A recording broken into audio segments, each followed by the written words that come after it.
Sandra Cero Soto, quien acaba de publicar su libro Estado Social de Derecho, Valor Natural o Valor Político, editado por el ILAE.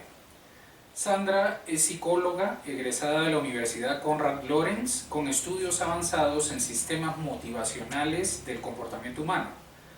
Tiene un diplomado en posconflicto y reconstrucción nacional de la Universidad Nacional de Colombia, es estudiante de los cursos para el doctorado en Derecho de la Universidad de Buenos Aires y consultora en materia de criminología y sociología jurídica en distintas instituciones. El eje del libro es la dignidad humana. Se hace una reflexión acerca de si se trata de un valor inherente al ser humano o si ésta termina diluyéndose en el marco jurídico-político desde que el ser natural se inscribe en la vida política. Entonces, en ese orden de ideas, ¿qué es vida digna? ¿Cómo se logra? ¿Qué esperaría uno recibir del Estado para considerarse como tenedor de vida digna? Bueno, para empezar, como decías, el eje es la dignidad humana, haciendo una reflexión sobre si esta dignidad es un valor inherente al ser humano o si es un valor político en la medida que se inscribe en un contexto jurídico-político. El libro, para hacer esta reflexión,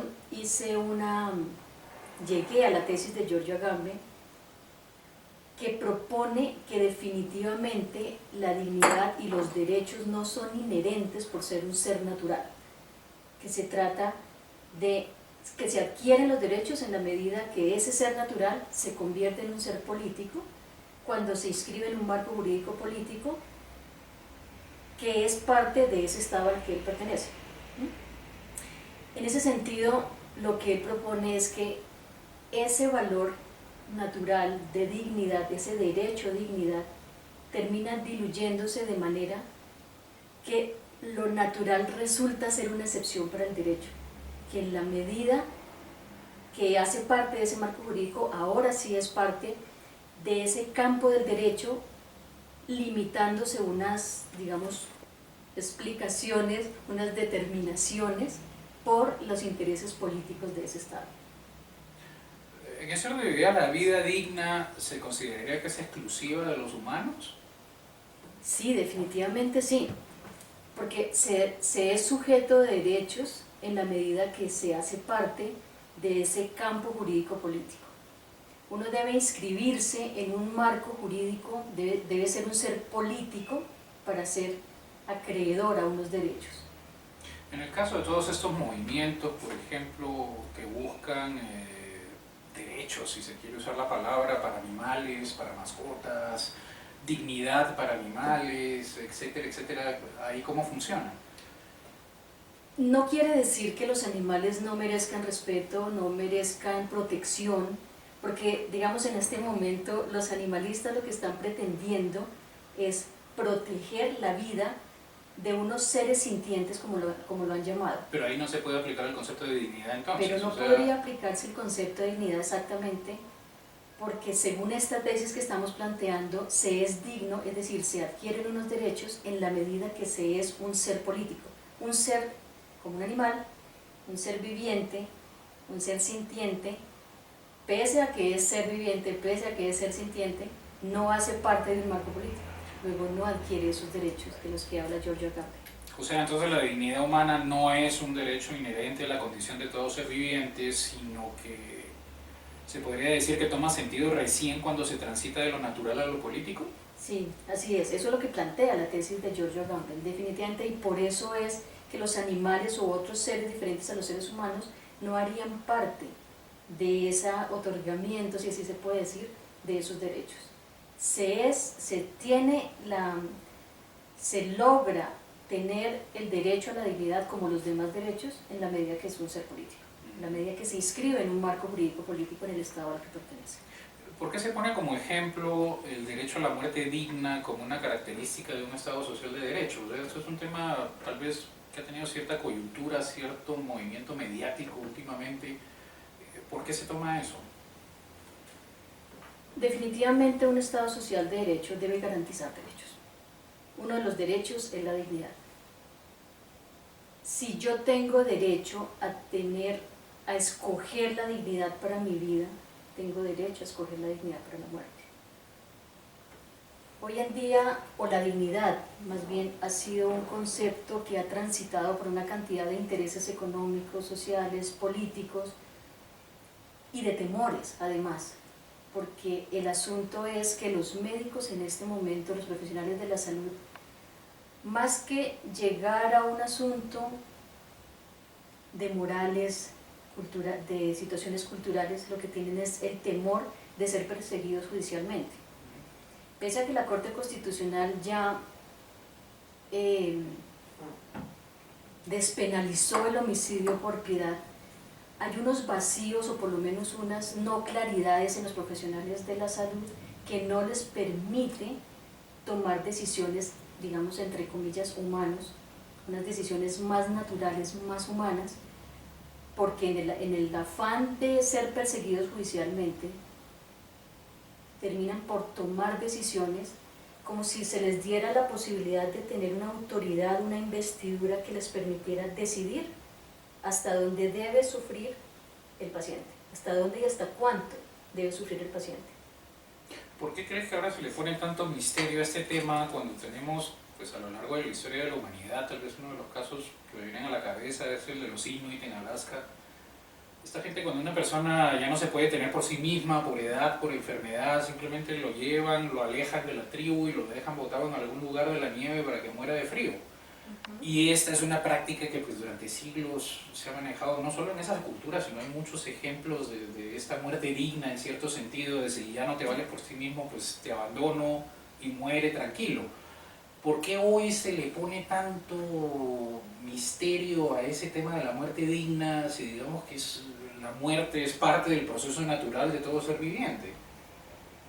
Debería seguir siendo un tema absolutamente natural y manejarse de esa manera. Es una situación natural, somos seres mortales y la vida termina en la muerte. Así debería ser, sin ponerle tanto matiz. Sin embargo, lo que yo supongo en esta situación es que los que estamos protegidos, por decirlo de alguna manera, en un estado social de derecho, a esos asociados se nos garantizan unos derechos. El Estado debe garantizar unos derechos. Y uno de los derechos que están garantizados y que están postulados en la Constitución es la vida. Entonces, si el Estado debe garantizar la vida, debe hacer lo que sea por garantizar la vida. Creo que el error y esa línea tenue empezó allí, cuando lo natural dejó de ser natural para convertirse en ese espacio político, y entonces esos derechos terminaron siendo decididos o definidos por ese custodio que es el Estado nuestro.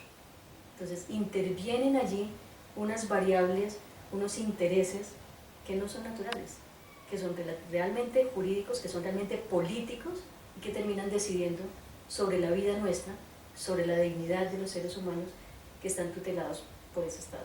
Bueno, pero finalmente, ¿qué percepción tienes de el común, la gente del común? Pues tenemos el caso reciente del papá de Matador, que tenía un cáncer terrible, la cara completamente descompuesta, y se armó un gran debate porque querían darle muerte digna y sin embargo todos se oponían a hacerlo.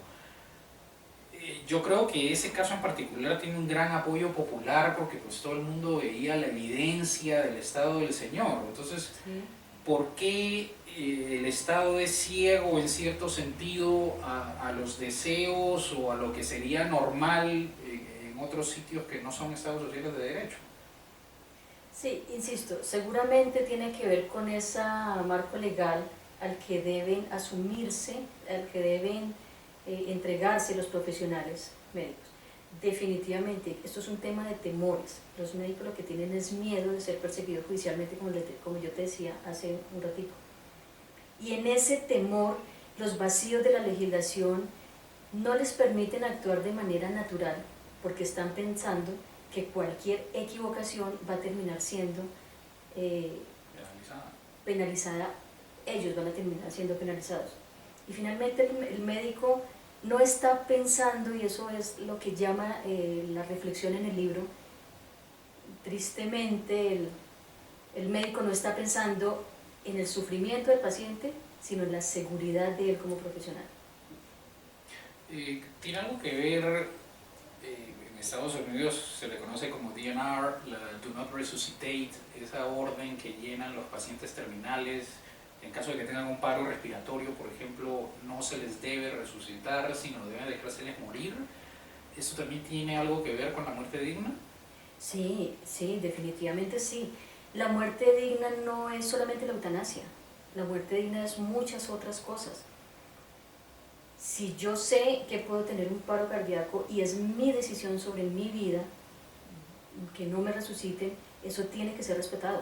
Eso tiene que ser respetado.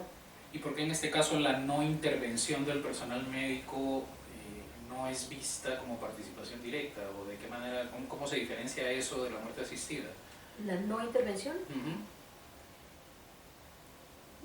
No te entiendo. O sea, por ejemplo, en el caso de la no resucitar, Ajá.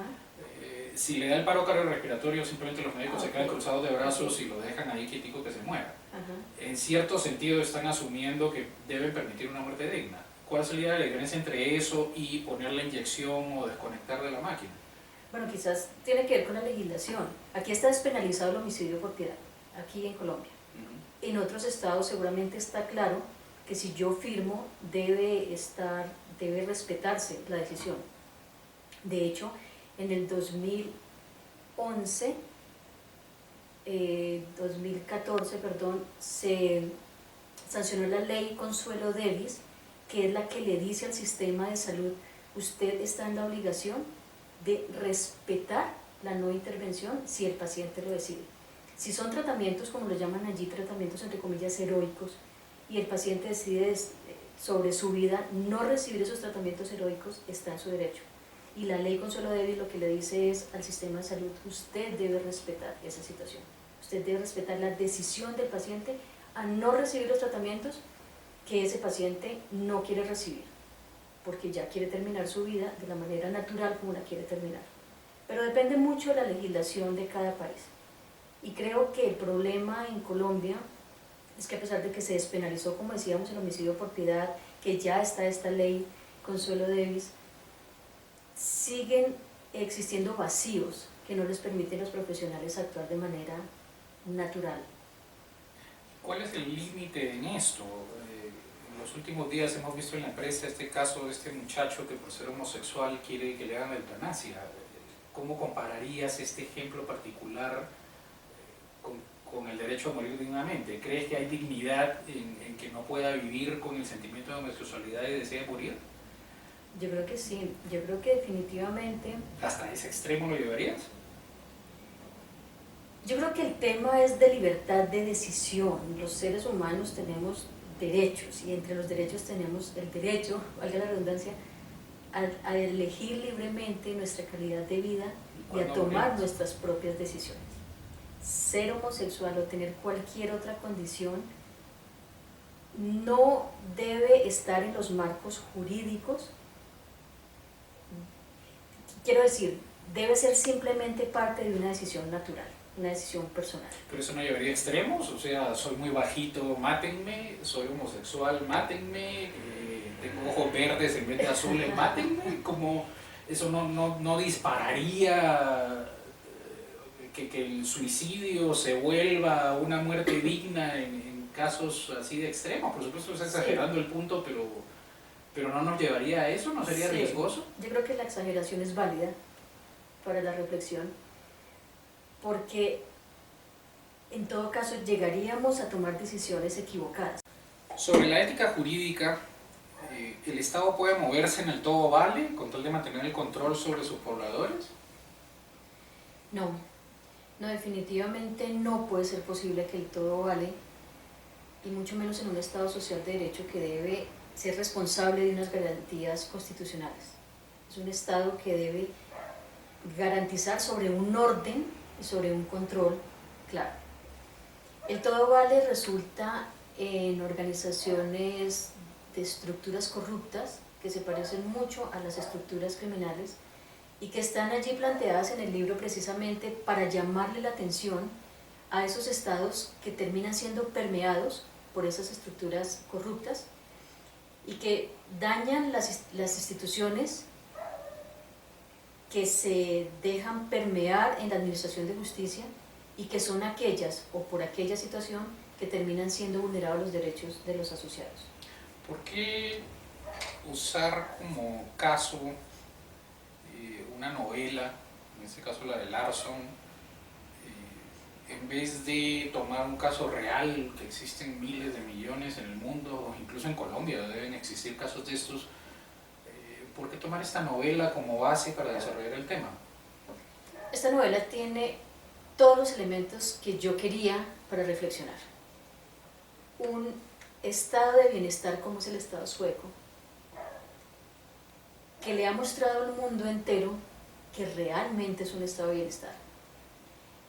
Pero Stieg Larsson, más allá de ser un escritor de novela negra, era un activista de derechos. Radical, además. Radical. Pero realmente estaba poniendo el dedo en la llaga sobre el asunto y sobre la realidad de ese estado de bienestar que aparenta Suecia. Entonces, me llamaba la atención los elementos que habían allí. Uno, ese. Dos, todo ese estado corrupto que se crea alrededor de unas mafias y que por mantener el poder de ese estado y sobre todo la seguridad nacional terminan vulnerando una cantidad de derechos de los ciudadanos. Es el estado que permite ser permeado por la corrupción, que esa corrupción permite vulnerar los derechos de algunos ciudadanos y sobre todo porque hay unos actores muy interesantes que tienen que ver con mafias y políticas extranjeras. En este caso, dado que el ejemplo es tan puntual, no implica casi que obligar al lector a que vaya a la novela original de Larson, porque se hace una especie de reseña en la que se van enlazando las ideas y conceptos, pero finalmente no es la novela completa como para tener la foto entera de qué es lo que está pasando en la trama. Sí, además porque se trata de una trilogía que podría ser eterna para leerla. Pero en el libro se hace, como dices, una reseña clara para el lector, para que éste pueda entender lo que estaba pasando en la novela según Larson. Sin embargo, lo que yo quería en este libro o en este capítulo era traer los elementos de esa novela, ponerlos sobre la mesa y reflexionarlos allí. Entonces, más allá de que el lector tenga que irse a revisar la trilogía de Stieg Larsson, creo que es suficiente con los ejemplos que traigo de la novela cuando los pongo al margen, porque además se hacen algunos paralelos con la situación en Colombia y en América Latina, sí, básicamente. Tal vez como conclusión o como aporte, ¿podrías decir que un ciudadano del común puede salirse de la ley para hacer valer sus derechos y defenderse en contra de un Estado sin ética o corrupto? Pues no es lo que debe suceder. Desafortunadamente es lo que en muchos casos sucede. Y que es un ejemplo que se pone allí en el libro y que se hace el paralelo de lo que sucede en Colombia. Es que cuando la víctima no tiene los recursos ni económicos ni políticos suficientes para defenderse y está enfrentado a un poderoso que sí los tiene, termina bordeando esa línea jurídica, termina pasándose de lo legal a lo irregular y casi a lo ilegal porque necesita defenderse. Bueno, pero esto no es peligroso porque uno pensaría que todos los grupos irregulares y toda la violencia nace justamente de no tener los medios para enfrentar un Estado o unos empresarios poderosos. Sí, es peligroso, claro que es peligroso. Primero, es peligroso. Segundo, no debe ser posible que se consigan pruebas o que se procese al margen de lo que es legal. Definitivamente no. Esto es más un llamado de atención precisamente para esas administraciones de justicia que no están administrando justicia, que no están siendo consecuentes con sus objetivos de protección de derechos. Es más llamándole la atención a esas estructuras que precisamente por no ser sólidas, por no propender los derechos a los asociados, permiten que ese tipo de cosas sucedan. La desobediencia civil, ¿dónde la pondrías? Porque eso estaría tal vez en la mitad de actuaciones ilegales con tal de obtener justicia versus Estado corrupto, sin ética, etcétera, etcétera. ¿Cómo vería la desobediencia civil? ¿O es un paralelo de este tema? No, no creo. De todas formas, supongo que la desobediencia civil hace parte más de esas posibilidades que tiene la ciudadanía de reclamar lo que no le parece justo. Cuando no hay una estructura de justicia clara, cuando no hay un sistema que permita el establecimiento de esos derechos de manera clara, los ciudadanos terminan reclamando cosas que a veces ni siquiera son derechos. Y yo creo que la desobediencia civil hace parte de esta situación. Y es, no estoy de acuerdo con lo que me están proponiendo, pero tampoco quiero ser ilegal. No soy necesariamente ilegal. ¿Cómo lo equipararías? Mejor dicho, ¿se equipara a la protesta o la protesta es otra cosa? Salir a la calle, pararse frente al Congreso con pancartas y gritar y tocar pitos. ¿Qué se diferencia eso de la desobediencia civil o de estar al margen de la ley para protestar contra un Estado injusto? Son cosas diferentes. De hecho, yo creo en la protesta social. Estoy convencida de que es importante la protesta social. Creo que la protesta social a lo largo de la historia, en todo caso, ha permitido lograr algunas cosas que se han propuesto. ¿Cuál es el problema de la protesta social? Que se desdibujó en el momento en que se permearon por unos grupos ilegales que lo que pretenden con esto es hacer terrorismo y no una protesta en el marco de lo social. ¿Qué ejemplo específico de lo que estás diciendo? O sea, ¿a qué te refieres con eso? Pasa todo el tiempo con las protestas acá en Bogotá, Transmilenio.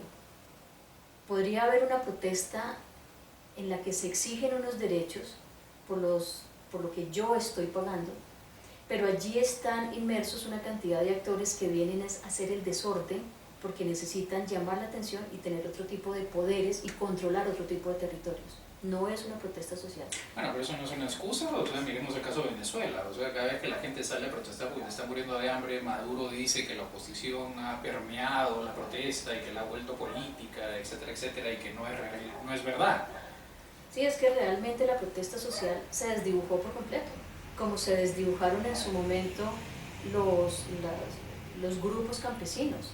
Esto que algún día fue una protesta campesina se convirtió en una guerrilla que no tiene fundamento, que no tiene ideologías, porque se desdibujó por completo.